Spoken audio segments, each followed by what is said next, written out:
Yeah. You know, let me explain something. Y'all, if y'all watch my page, I had a breakdown from that camp. Yeah. And me and Tank haven't seen each other since camp. When I left, everybody thought I was mad. No, I wasn't mad. I was just, just it's over. Yeah.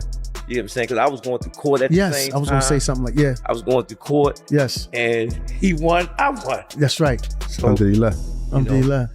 I haven't seen him just to give him a hug. Calvin Ford has spoken candidly about his separation from Gervonta Davis, describing it as a difficult situation that was shaped by circumstances rather than resentment. Ford explained that his relationship with Davis goes far beyond boxing, pointing to the years they spent together before discussing what led to their split. His comments provide deeper context, suggesting their bond was built on much more than a trainer-fighter partnership. It's been a journey with him. You might don't know that I have a relationship with him when he was a kid and whatnot. He could go any coach in the world that he wanted to go to, but he chose to come with us. And addressing the recent speculation, Kenny Ellis offered a balanced response to the rumors surrounding Gervonta Davis's training camp. Ellis emphasized that the decision is entirely Davis's to make, adding that his respect and support for the longtime champion will remain the same no matter where he decides to train. Obviously, some rumors circulating that Tank working with Jose Benavidez. Yeah, I heard it, I'm not sure if it's true, but if it is, then he's a grown man, got a right to do what he wants, Whatever he decided to do, I told you before, I support him, I know love lost. Been on him since he was 7. Great guy, man. Rather than pointing the finger at any single individual, Fannin believes the problems within Gervonta Davis's camp are rooted in internal issues. He argues that repeated leaks from inside the team have fueled unwanted distractions and made an already difficult situation even harder to manage. Not all on Coach Calvin, and it's not all on Coach Kenny, and it's not all on Gervonta Davis. I have been paying attention to that camp for a while. I know people in that camp. I know people around that camp. And I can tell you without a doubt that the major issue with Gervonta Davis and that particular camp was the fact that there's so many paid snitches in his camp. Building on that, Fannin says Gervonta Davis grew increasingly unhappy as private details from his camp continued finding their way into the public. According to Fannin, that frustration eventually led Davis's inner circle to become far more selective with media appearances and more determined to keep internal matters behind closed doors. This was a couple years ago. I remember when Gervonta started getting upset with it, and he started blocking people and getting mad about stuff, and he started telling Kenny and Calvin, that basically not to be announcing things, not to say things about who he's going to fight next or what he's going to do next, because Gervonta started getting irritated about that. I also know that Calvin Ford stopped talking to the media for a long period of time.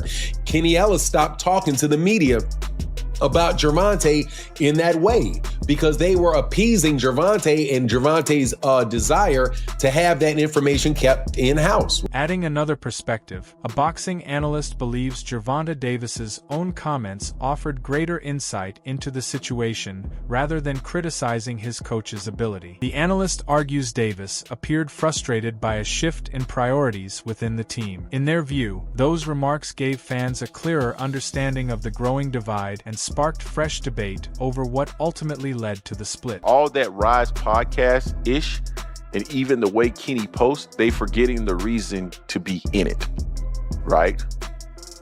And Gervonta Davis' response was, the reason why I won't be around them anymore, right? So he's basically saying, they are trying to claim the limelight, things of that nature, and that's the reason why Gervonta Davis is saying that he's not going to be around them anymore. There was one before. Want me to read it? Yeah, go ahead. Yeah, so poster Calvin and Kenny are worse trainers than Bill Haney. Tank responded, no, they're not. They just in it for the wrong reason now. They want to be famous. Yeah, and that's what it's all insinuated. Then Truck came behind that and said, he not lying today. I'm assuming he's talking about Tank. The response was, According to Fannin, the real shift occurred when Gervonta Davis and his longtime coaches were no longer aligned on the same objective. He believes that difference steadily strained the relationship, leading to problems that built up over time. Rather than focusing on public rumors, Fannin sees those behind-the-scenes disagreements as the key reason the partnership ultimately unraveled. Coach Calvin said on the Rise podcast, shout out to Rise podcast, was that Gervonta was mad at him, got mad at them when they started training Krishan Rock. I don't even know how to describe what Krishan Rock is. Social media star, used to date Blueface, real pretty girl, got into boxing, and now she's Coach Calvin and Coach Kenny are training her. So Coach Calvin said that Gervonta was thinking that they were caring more about their fame and getting their name out there and growing their brand than they were focused on Gervonta and training. Addressing the recent speculation, Kenny Ellis avoided drawing conclusions about Gervonta Davis's training situation. Instead, he pointed out that Davis and Calvin Ford are still in direct contact, arguing that the public is only seeing part of the story. Ellis urged people not to read too much into the rumors, suggesting there is far more happening behind the scenes than fans realize. I can't answer that. They saying why Benavidez. Tank and Calvin talk, man. Tank will come at Tank and Calvin got a relationship. He'll come to Calvin and say this is what it is. You know what I mean? So all that stuff on the internet, I don't pay no mind. And somebody will see this and come back and say exactly what I said. But they talk. They got a relationship, man. They got a relationship. So I can't answer that.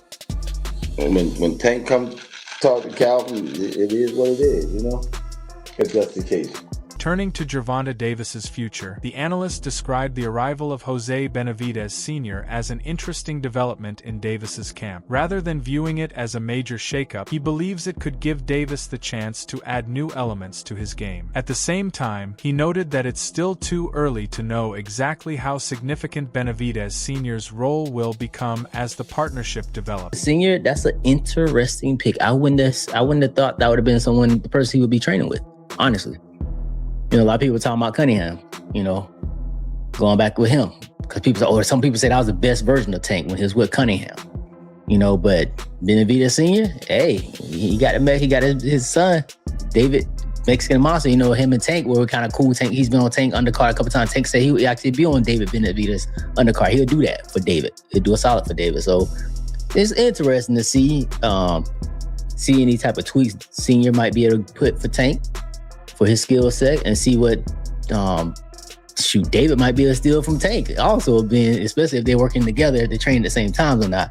But it's more to come on that. I don't know if be a lead trainer for him, or if it's just, he might be just working on right now. Meanwhile, the analyst believes Jose Benavidez Sr. could be an excellent stylistic fit for Gervonta Davis. In his view, working with Benavidez Sr. has the potential to add new tactical dimensions to Davis's approach, making the reported partnership one to watch closely if it continues to develop. Getting coached by the Benavidezes, they definitely know how to punch you open, then counter. I think Gervonta Tank Davis made a very headsy choice to try Jose Benavidez Sr., and it looks like they're excited about welcoming Gervonta Tank Davis. It's like, I think Tank will have to give up a lot to beat Shakur, because Shakur gonna keep them feet on it.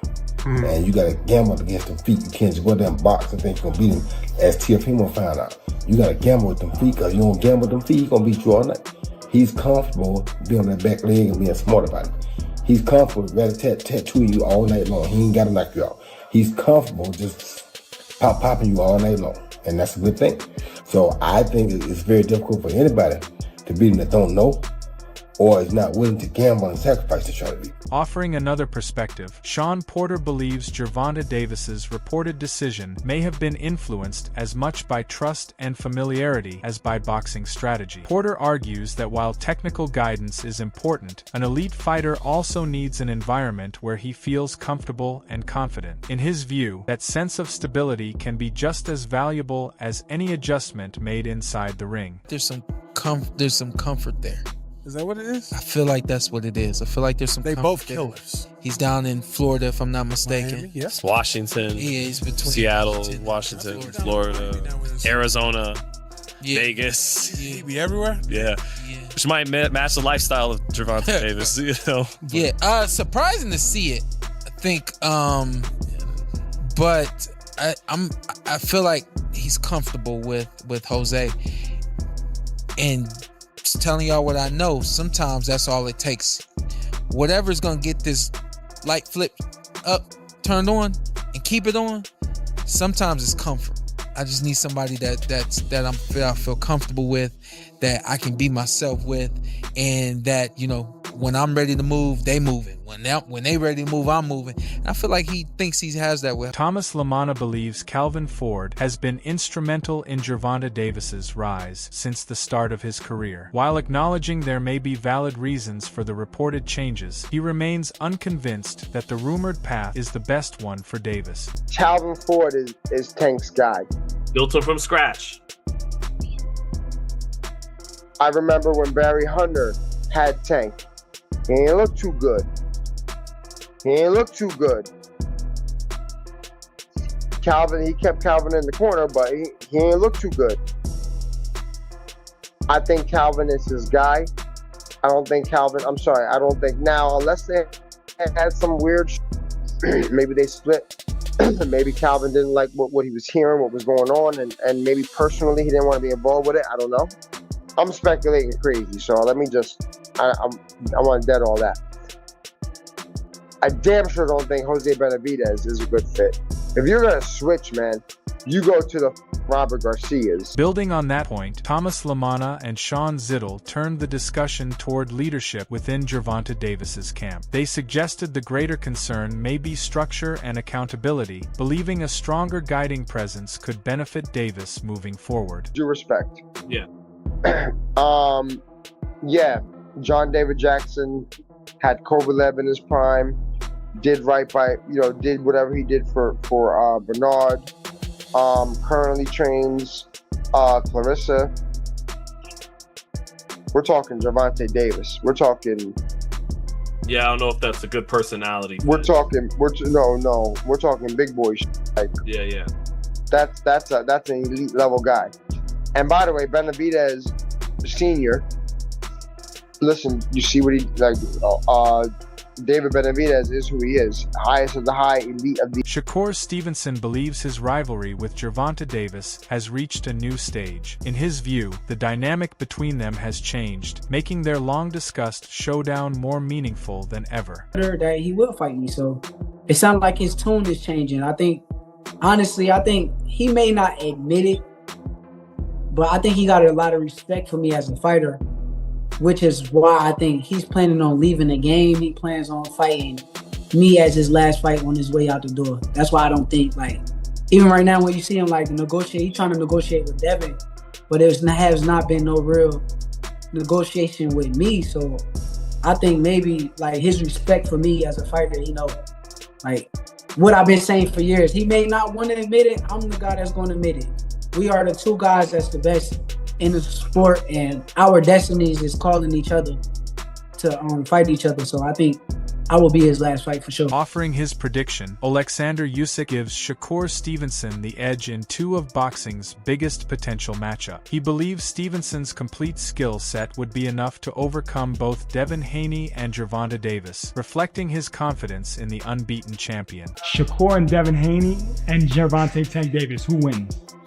Shakur versus Devin Haney? I think Shakur. And Shakur versus Gervonta. Offering a different perspective, Gary Russell Jr. believes Gervonta Davis is most vulnerable against opponents who rely on movement rather than standing in front of him. In his view, smart footwork and constant angles can reduce Davis's chances of controlling the fight. I think Tank is a good fighter, but he's more of a flat-footed fighter.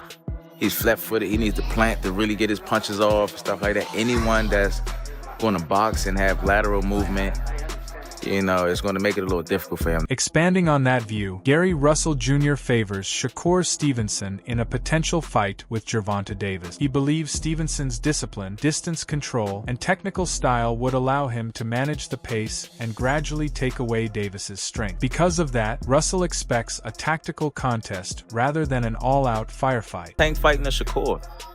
I still lean towards a Shakur. It'll be boring as hell. It'll be boring as fuck. Shakur will move. He's not going to take any risks, but he's going to put that stick on Tank ass. He's going to touch him whenever he wants, move, get out the way. And yeah, it wouldn't be too much going on. I think they'll both beat Tank in a very long, boring fight. And that would be the ultimate test at this point. I mean, there's nobody else punching like him around, really. I mean, it's some punchers, but I don't think nobody punching like him. And then it's nobody, it's nobody with I don't know. I think that when you just mix them two, man, with all the shit they got going on in the media, if you say they fighting, man, they gonna take over for however long the camp lasts and promotion, all that. They gonna be holding it down. But I just don't see it happening. For the latest boxing breakdowns, fight predictions, expert analysis, and all the biggest boxing updates, make sure to like, subscribe, and turn on notifications so you never miss a fight.